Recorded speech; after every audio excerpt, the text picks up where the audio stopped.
Karena kita tidak akan bisa hidup di dalam kehidupan yang positif dengan pikiran yang negatif. Jika pikiran saudara negatif, hidup saudara akan ikut negatif. Pikiran saudara negatif, saudara ngomongnya negatif. Pikiran saudara negatif, ada orang positif mau bergaul sama saudara, saudara pikir dia negatif. Pikiran saudara negatif, tindakan saudara akan negatif. Nah, karena semuanya negatif, akhirnya kita akan menikmati pergaulan yang negatif juga. Tidak ada orang yang pikirannya negatif akan enjoy di dalam pergaulan yang positif. Saya punya teman di Facebook, bukan necessary teman dekat, cuman kita train satu tempat. Kan saya ambil satu quote di mana, mestinya dari trainer saya juga kasih itu quote, terus ternyata itu dari film. Dikasih bilang begini, kalau hidup ini memberi kamu lemon itu kan kecut, gak enak. Make apa? Lemonade. Wah, hidup dikasih kecut, gunakan kekecutan itu jadi sesuatu yang kita bisa nikmati. Maksudnya gitu loh. If life gives you lemon, make lemonade. Ya, orang ini nggak terima. If life give you lemon, dia bilang, buang lemonnya, kamu harus bangkit. Dan dia ngomong ngomong apa, ngomong macam-macam. See? Responnya beda kan? Orang yang negatif seperti itu tidak akan bisa kumpul dengan orang yang positif. Tidak akan bisa terima. Nah, kalau kita nggak bisa kumpul sama orang positif, Alkitab bilang begini, jangan kamu duduk bersama-sama dengan pencemooh, dengan orang-orang yang nggak benar, kamu akan binasa. Kalau kumpulan kita nggak positif, merusakkan kebiasaan yang positif. Alkitab juga bilang seperti itu. Akhirnya kita akan senang dengan orang yang ngomongnya sama kotornya dengan kita. Orang yang ngomongnya sama negatifnya dengan kita. Kalau misalnya ini ibu-ibu yang sedih, ya, pikirannya nggak dibaharui, terus negatif. Akhirnya dia waktu kumpul dengan ibu-ibu, kelompok ibu-ibu yang pikirannya positif, dia akan merasa nggak leluasa. Lu enak, lu ngomongnya, lu kaya, ya, suami lu di sini, lu nggak mikir apa-apa, sih. Dia nggak merasa enak.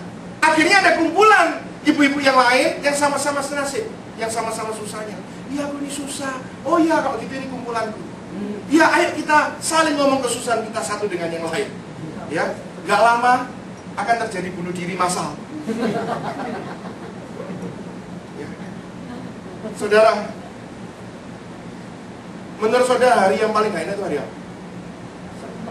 Senin. Kebanyakan orang bilang Senin. Ya, buat saya Senin mah hari paling enak. Ya, bisa dibilang itu hari libur ya, after pelayanan gitu ya. Saudara, Senin kita tahu, aduh, Senin lagi. Udah traffic macet. Jessica tuh kalau kerja ke tempat kerja 1 jam, pulang 1 jam karena dia waktu berangkat kerja waktunya macet, waktu balik waktunya macet. Saya kemarin pernah nganter dia kerja, saya balik lebih awal, jemput dia, nggak seberapa macet, saya sudah ngomel. Terus mulai saya bayangkan bagaimana stressfulnya dia setiap hari kerja seperti itu. Sih kadang-kala kita nggak tahu pasangan kita menghadapi apa. Ya, kadang-kala dia datang, dia komplain, kita cuma taunya komplain, kita nggak pernah hidup soalnya di dalam kehidupannya. Bukan cuma pasangan, orang lain juga begitu. Ya, kadang-kala kita juga harus memiliki sedikit simpati, empati, ya, merasakan apa yang mereka alami. Saudara, waktu saya lihat, aduh, ini lu nyetir kayak gini tiap hari. Dia bilang, lebih. Apalagi kalau Senin, sih? Ada kita bangun Senin, kita bilang, oh Senin lagi. Traffic lah, badan udah capek semua, kerjaanku bosen. Saudara belum even kerja, belum even memulai hari Minggu. Minggu itu maksudnya. Saudara sudah tanam, macet, capek, pinggang sakit, kerjaan membosankan. Kira-kira saudara waktu sampai di tempat kerja, saudara semangat gak? Semangat gak? Ya. Belum bertarung, saudara sudah mikir yang negatif dulu. Itu kayak orang mau perang, dia mikir, paling-paling gua belum begini sudah ketembak duluan. Paling-paling belum perang, baru naik gunung capek. Gimana mau bisa menang kalau kita perang seperti itu? Saudara, kita tidak akan bisa mencapai suatu titik potensial. Kita tidak akan bisa memakai potensi kita untuk mencapai satu hasil yang maksimum kalau pikiran kita ini mesak, kacau. Setiap kita itu punya satu kelebihan, keunikan. Setuju katakan amin?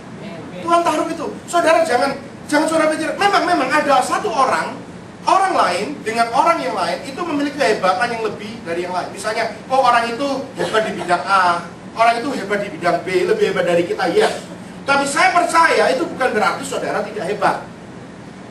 Ada orang lain yang hebat, mungkin main musik. Saya nggak bisa main musik. Dan saya tahu kalau Tuhan nggak taruh saya talenta musik, berarti Tuhan punya rencana. Dan Tuhan juga mungkin ngomong, kamu nggak butuh. Kalau pasti butuh aja, pasti aku taruh kamu talenta untuk main musik. Jadi kalau ada orang yang hebat, misalnya main musik, ya, hamba-hamba Tuhan yang hebat main musik, dia lebih hebat dari saya di bidang musik. Tapi tidak akan menjatuhkan iman saya. Waduh, suaraku kok fals, aku tidak bisa main musik kayak dia, terus saya nggak mau berkembang. Tidak, karena saya percaya ada satu poin yang saya lebih hebat dari dia. Mungkin saudara bisa khotbah seperti saya, mungkin khotbah saya lebih bagus dari saudara. Tapi bukan berarti saya lebih hebat. Saya lebih hebat di dalam bidang khotbah saja.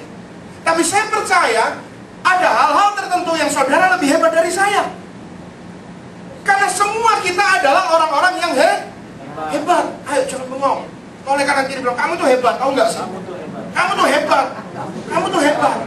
Semua kita orang hebat, saudara. Pak, tapi kalau hebat, apa buktinya? Apanya yang hebat? Aku dari dulu kayak begini terus. Kalau hebat makan itu ternyata mungkin itu sudah tertanam pada semua orang. Semua orang suka makan.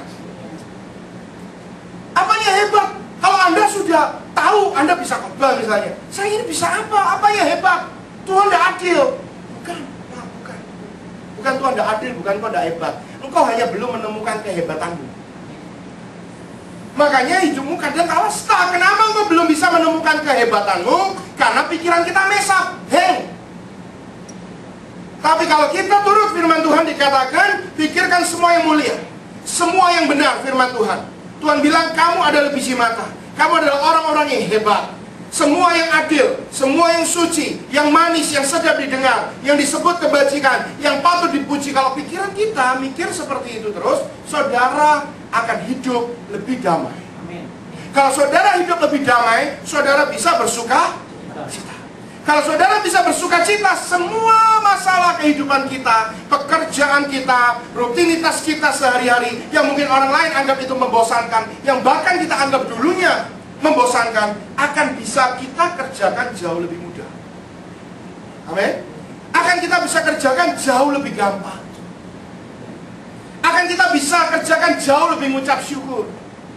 Kemarin kita mikir kerjaan punya, aduh bosan, minta ampun. Tapi karena kita mikir seperti Filipi 4 ayat yang ke-8, kita mulai mikir, tapi Tuhan syukur. Karena masih banyak orang yang gak bisa kerja. Masih banyak orang yang gak punya kesempatan seperti aku. Sih, waktu kita mikir seperti itu, kerjaan kita yang membosankan jauh akan lebih mudah. Itu saya berbicara tentang istri saya juga. Kerjaan dia yang sekarang lumayan membosankan menurut saya, ya. Dia selalu bilang, kamu tuh kerja apa sih? Kalau saya tanya, oh aku kerja ini. Aduh bosan. Gitu. Kamu kerja apa hari ini? Aku ngatur ini bosan. Dia suka kerja di balik meja, saya nggak suka. Ya, saya paling stres kalau ditaruh di meja suruh kerjain administrasi. Waduh, bisa umur pendek itu. Ya, saya nggak suka.